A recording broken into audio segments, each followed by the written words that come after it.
Welcome to another Chat with the Chief. I'm Jim May. I'm the police chief here in the city of Northglenn. This month on May 30th marks the 40th anniversary of a very tragic day in the city's and the Northglenn Police Department's history, the death of Corporal Edgar Rains Jr. Today I have some very special guests with me today. Vicki Blesh, wife of Corporal Rains, and his children, Bridget Rains Doherty and Brandon Rains. Thank you so much for being here today.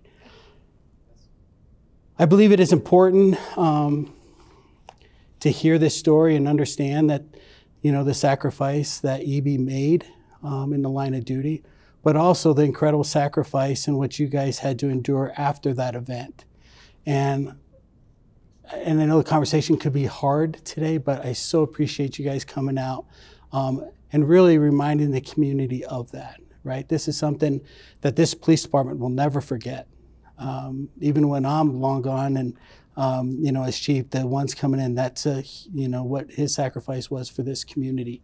So we just want to make sure that not only, you know, EB Rains Park is named after, has his namesake, but also, you know, we really wanted to put, you know, who was EB, you know, and that, you know, this gives the, you know, the community an opportunity to know who he is after, you know, 40 years of, you know, since his service.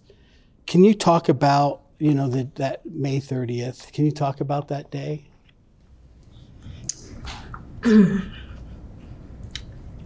Just remember the officers coming to the door. It was in the middle of the night, and opened the door. They rang the doorbell, and Sergeant Crow was there with Beth Carmesino and Debbie Hipp, and he asked me if they could come in. And I said, "Is EB okay?" And he said, "No." And I shut the door on him. I couldn't bring anybody in. No, that's a hard message. And then I went back and opened the door, but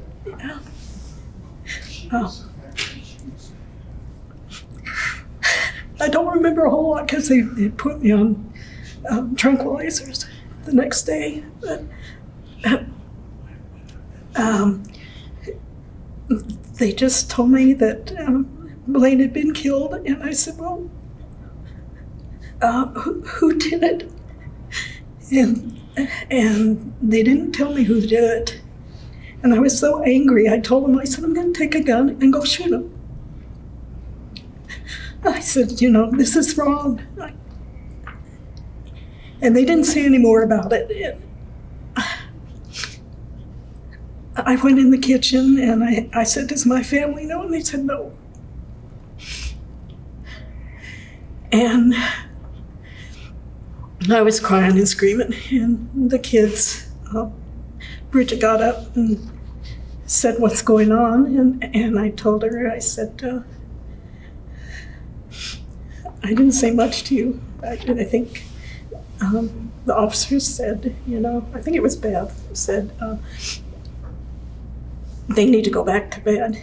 And I said, "Oh, they heard everything." I said, "They need to be told right here." And so I told the kids what had happened, what I knew had happened, because I didn't know a whole lot at that time. Yeah. And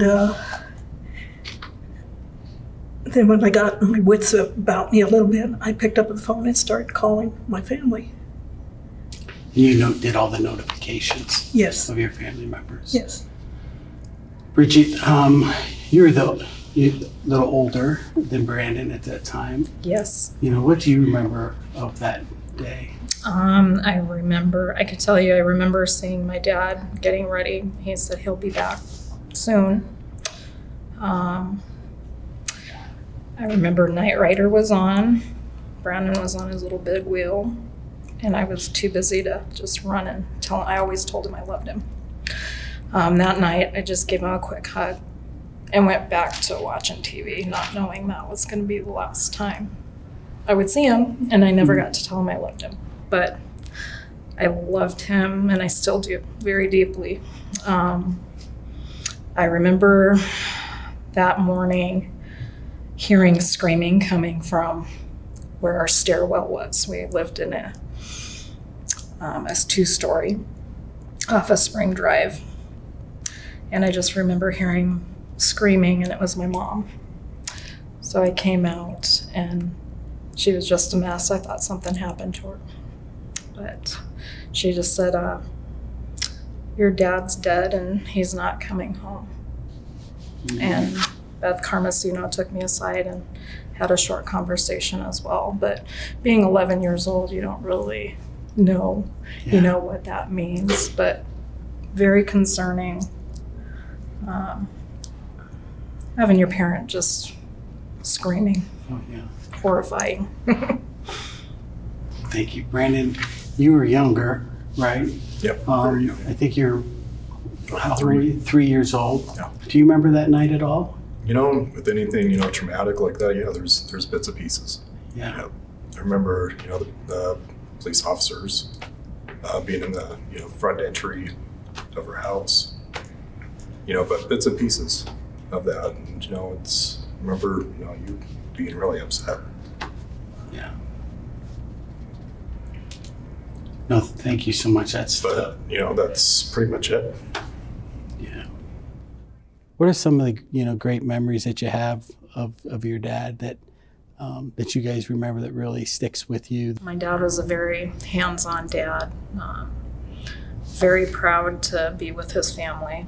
He loved being a cop. I remember we would do things in the community. They'd have races. Dad would participate. And then at the park, he and my mom would go and run that park quite a bit as well. But he was very hands-on, very active, very encouraging, loving dad. Funny. Mm-hmm. Funny. And he had the most infectious laugh, sense of humor. Brandon's got his sense of humor. You do? Yeah.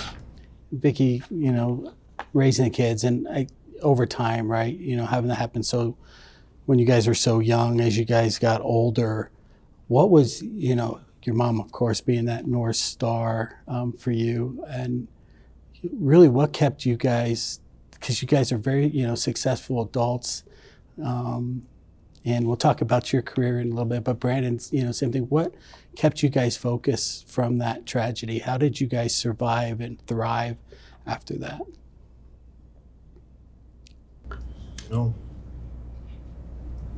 I think, being so young when that happened, I don't think it was as difficult for me as it was for you.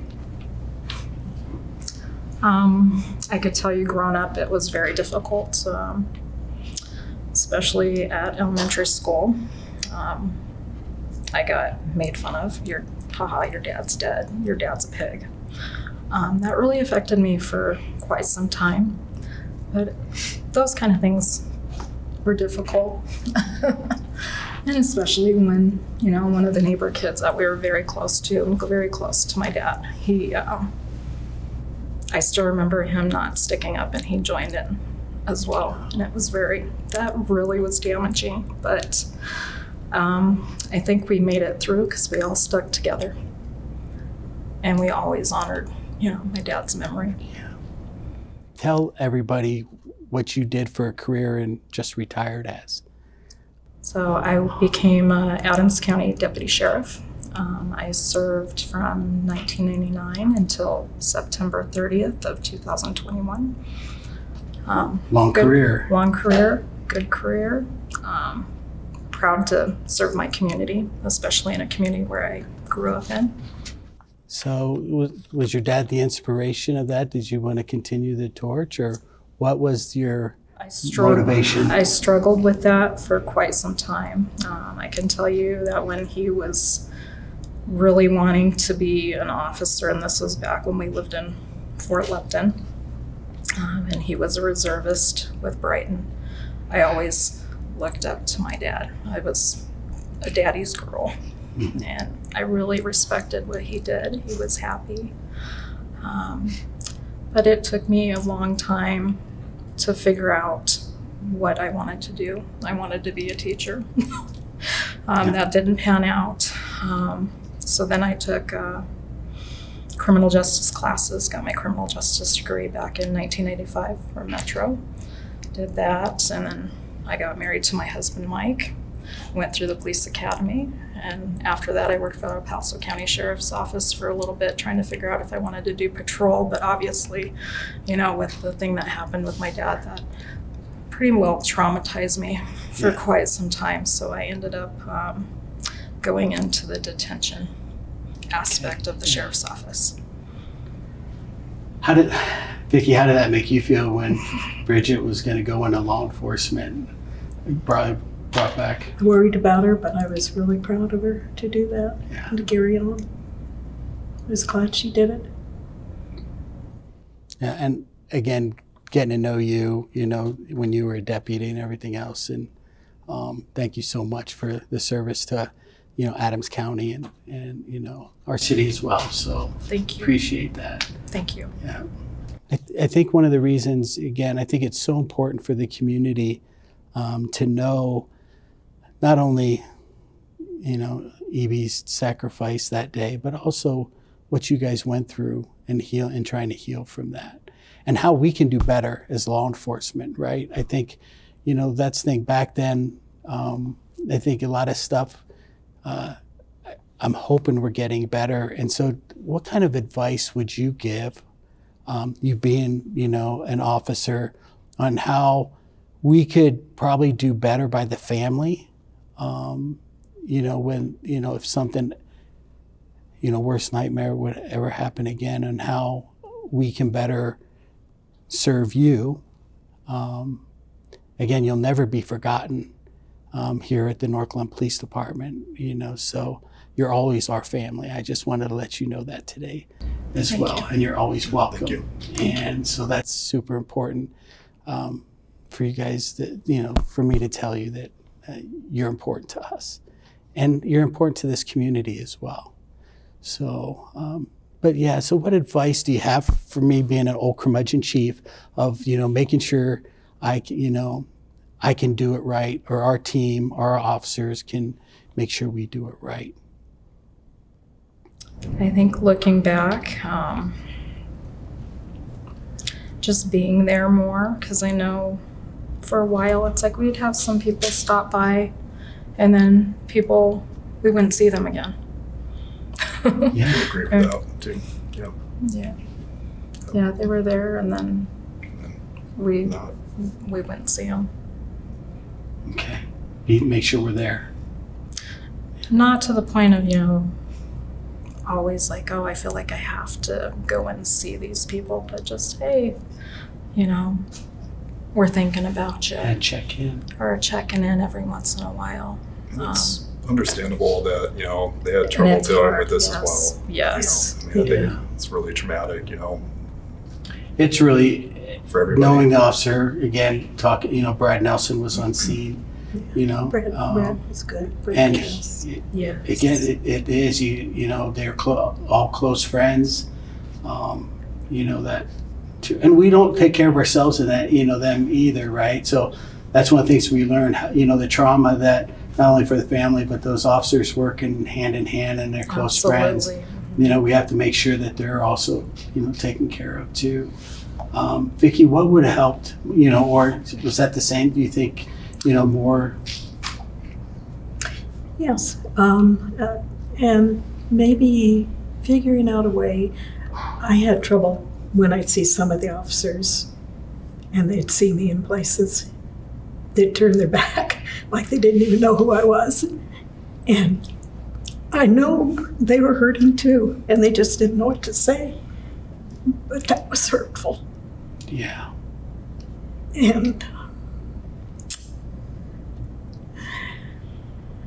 one thing that was really bad too is when they told me about Blaine being dead. I didn't get to see him for 3 days. And so I didn't sleep for 3 days, walking the floor, wanting to see him. And, you know, I was denied that. And that was really hard. Yeah. So if you can, you know, let the family see him as soon as possible, you know, more than 3 days, you know, earlier than that, It'd be so much better. Okay.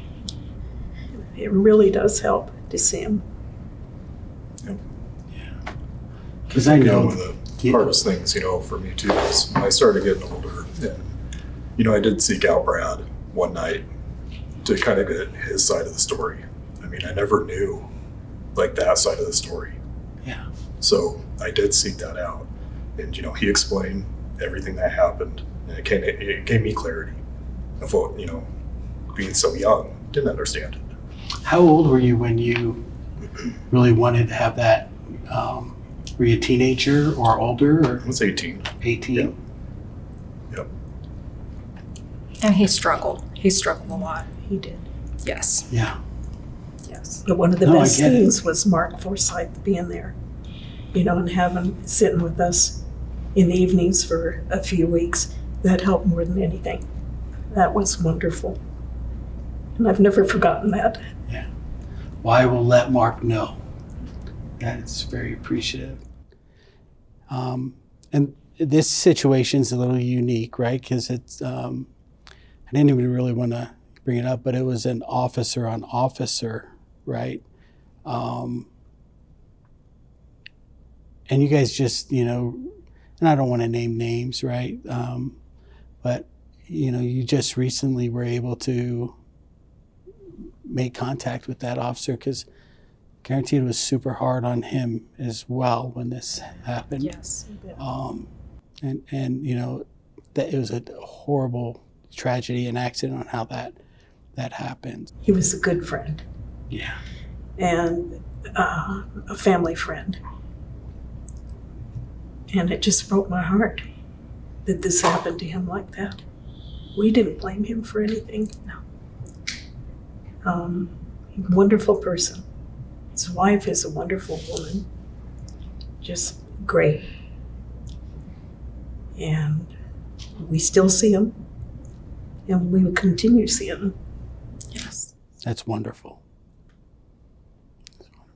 Well, I'm grateful for you guys and getting to know you over the years. Actually, before I was a chief, right? So, and I do appreciate you coming in to our vigils and our dedications, and this is the 40th. But it's still very fresh in a lot of people's minds. Of course, yours, the officers that were there, even a lot of our residents still remember that day. So, and I just wanted to reinforce that we care about you guys. So We appreciate it. And I very do, much. I do remember, yes. And, going to the cemetery, the people that were standing alongside the road Yes. along the way, Yes. the citizens here in Northglenn, And they even- were wonderful. I still remember riding in the limousine and driving to Immaculate Heart of Mary Church and just seeing the roads lined with all the people. Very touching, and we thank you. Yes. guys, thank you so much. Thank you. Thank you. On behalf of the entire Northglenn Police Department and the City of Northglenn, I want to express our deepest gratitude for the courage and sacrifice of the E.B. Rains family. We understand no words can fully heal the pain of such a loss, but please know that we stand with you. We are here to support you in any way we can, today and always. Thank you again for sharing your story with us. E.B.'s sacrifice will never be forgotten.